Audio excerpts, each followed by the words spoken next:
The People's Countryside The People's Environmental Countryside Debate Environmental Debate Podcast. The People's Countryside Environmental Debate Podcast. People's Countryside Environmental Debate Podcast. People's Countryside Environmental Debate Podcast.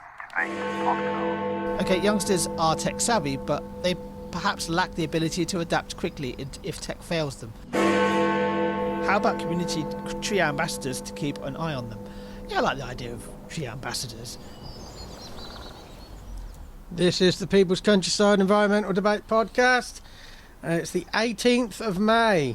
Yeah, years whizzing past. I'm Stuart the Wild Man Mabbott. Who's that sat across my courtyard? My name's William Manclow. Yeah, we're out in your courtyard again, Yeah, Stuart, aren't we? All the background sounds. Well, yeah, you might get a backfiring car, you might get an ambulance go past. When you said the 18th of May, I would have got to go off on a tangent straight away. I remember an advert. They were talking about something that was going to happen on the 8th of May, and they sang it to the tune of the Ace of Spades. Right.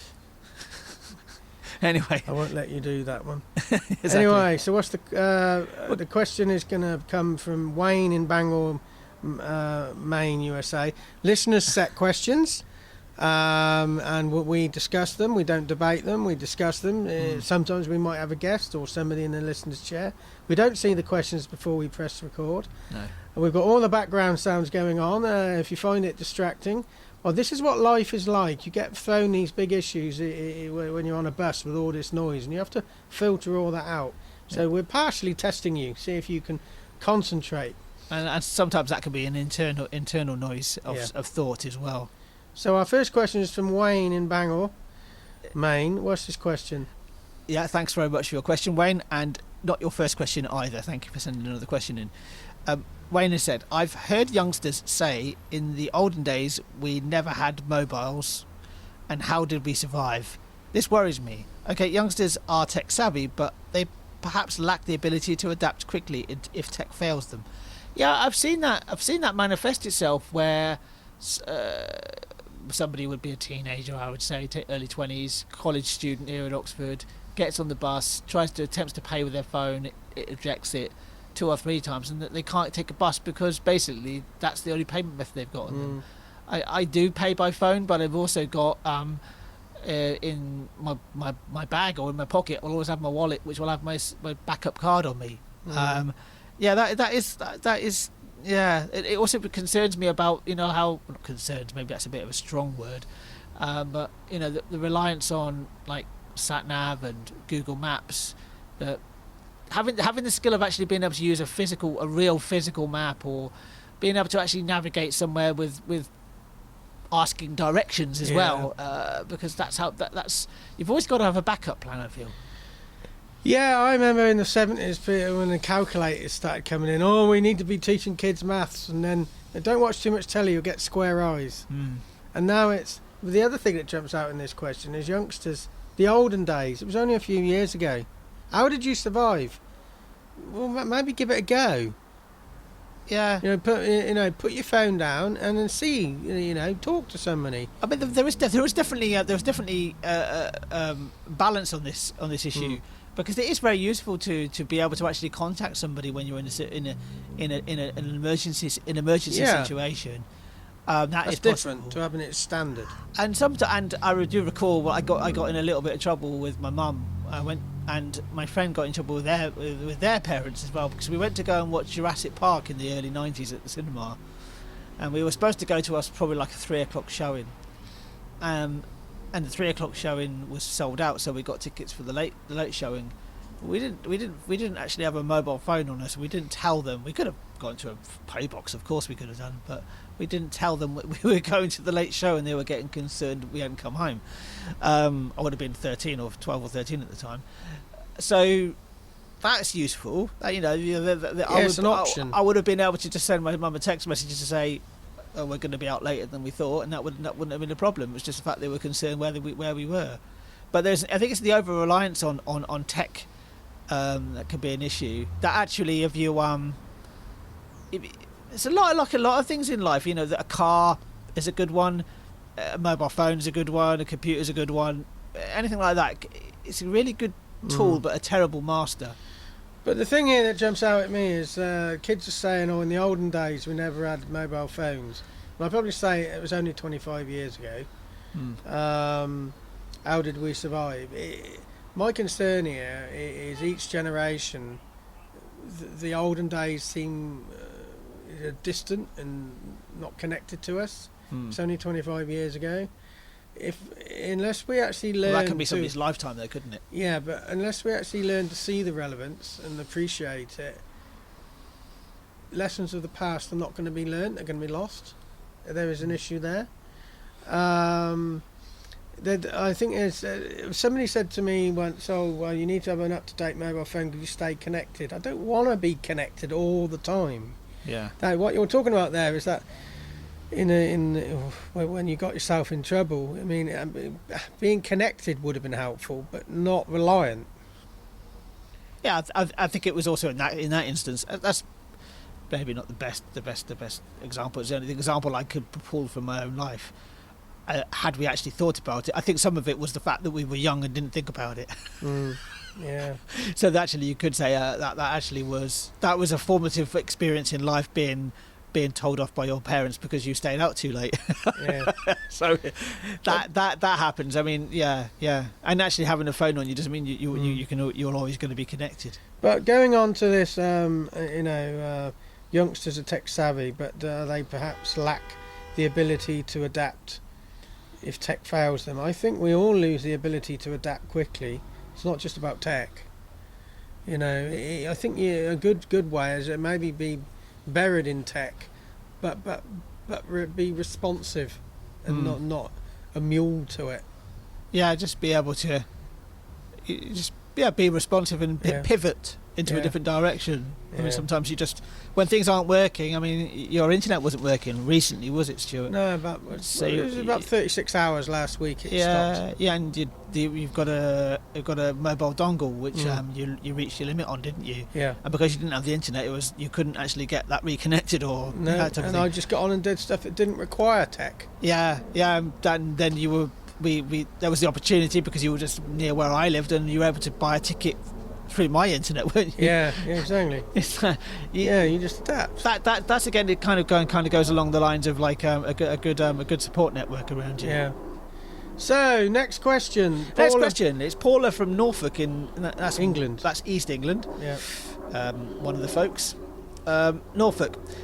So Paula's question is: huge amounts of trees are being planted to combat climate change. Perhaps too many. Many die because they are not cared for. How about community tree ambassadors to keep an eye on them? Yeah, I like the idea of tree ambassadors. What about two? That's a very bad joke. But yeah, I think planting. We've talked about planting trees on this podcast several times now, and planting trees in itself is not the solution it's not the solution to the environmental crisis or whatever, because trees they form only one part of the ecosystem in the first place. But when they are planted, they often aren't looked after very well.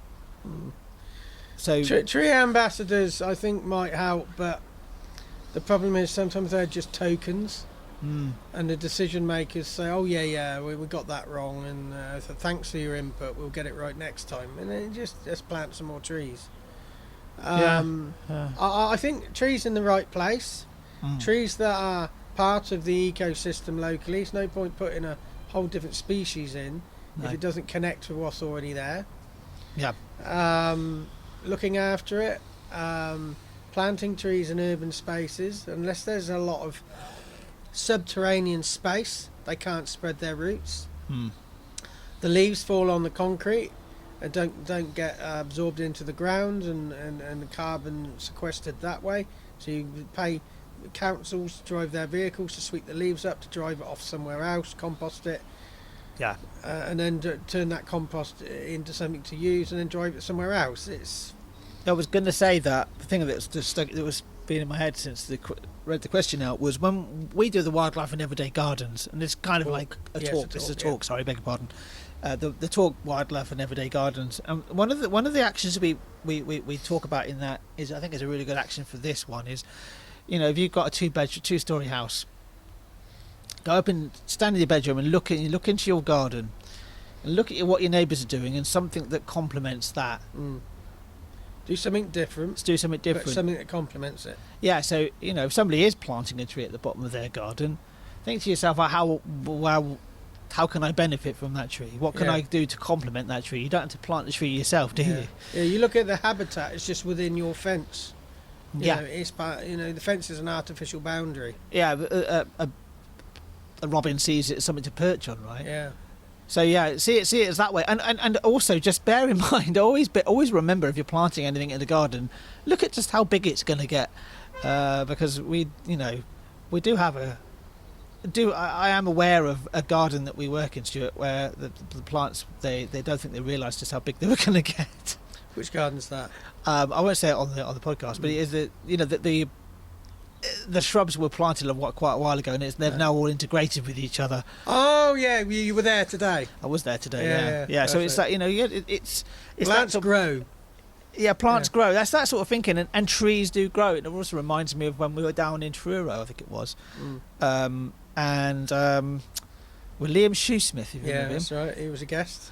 Who was a guest on the podcast way back in the day, and somebody had planted a horse chestnut tree in a very inappropriate place, because that horse chestnut tree is going to get Mahoosive. Yeah. So tree planting is not the it's not the be all and end all. But this concept about community tree ambassadors, keep an eye on them. These are local community ambassadors. How do we stop them just being token gestures and toothless tigers and be ignored? Yeah, they could be the most active and most vociferous person in the world, but if nobody's listening, they're just shouting into the ethos, aren't they? Ether. What ethos? Oh no, my words are all over the place. Yeah. They're shouting into the ether. They're shouting into nothing. Yeah. But how do we stop them becoming tokens? Is it the motivation of getting them in place, or do we get them in place and then break the cycle from the inside? It has to be. They have to have some form of power, don't they? To affect change. I remember there was 25 years ago, guy at the Oxford City Council, I don't know if he's still there now, Stuart Thompson. He was like a tree officer, and he set up this Forest of Oxford, and he was going around planting up urban places, and he was calling it the Forest of Oxford, and he set up a committee to enable him to be able to plant more trees, and the committee was populated by local key people, not council workers but people who lived in Oxford. But actually you were only there, I was invited, and you were only there to enable him to do what he wanted to do. Yeah. He wouldn't allow, if you disagreed with him, he would overrule you. Oh yeah, our committee has made this decision, but actually it was him deciding it. I'm not shooting. He's probably a nice guy. He is a nice guy, but that's how these community things can not work. It has to be genuine. Going back to a previous episode where we were talking about being genuine in business, you need to be being genuine in your societal aims as well. Yeah. And I think that's the action. If you want to fight the climate crisis, be genuine in your aims, and take ego out of it and do it for the right reasons. And I'd add to that, have a sense of community. Bring your community into. Be part of a community. It's bigger than just you anyway. Yeah. Bigger than the individual. And be ready to have a group of voices that maybe won't always agree, but come to look for the consensus as always. Yeah. Anyway, we have a nice community of listeners on this podcast. Next episode, we're going to Scotland. 2 episodes from Scotland, 2 questions from Scotland. Ecclefechan? Yeah, James is back from Ecclefechan and Martin from Portree, Scotland. I think Portree is quite high up in Scotland on the east coast. A long way up. I think Portree, there's a railway station there if I remember rightly. Well, a lot of small places in Scotland have railway stations. Yeah, they used to have a lot more than they do now. As always, I'm just going to look. The northern bit is almost barren of railway now. Exactly. Yeah. There's actually a Portree Street in London. Yeah. I'm just going to see where Portree is. Where did you think it was? I think it's on Skye. Really? Oh, it's on Scotland. It's not even on mainland. It's on the island. Well, there you go. Unless there's more than one Portree. This is the one I found. I hope that's the one you're in. Yeah. Anyway, so join us next time. We're off to Scotland.